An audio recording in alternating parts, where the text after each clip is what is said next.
أعوذ بالله من الشيطان الرجيم بسم الله الرحمن الرحيم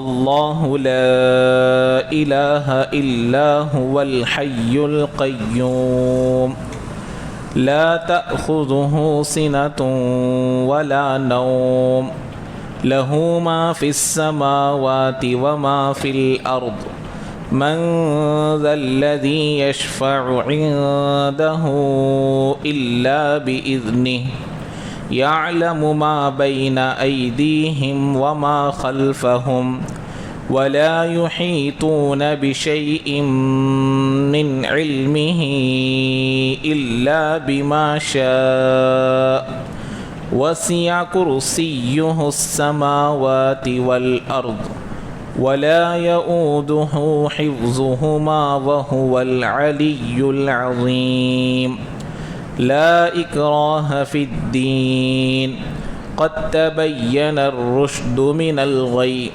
فمن يكفر بالطاغوت ويؤمن بالله فقد استمسك بالعروة الوثقى لا انفصام لها والله سميع عليم صدق الله العظيم.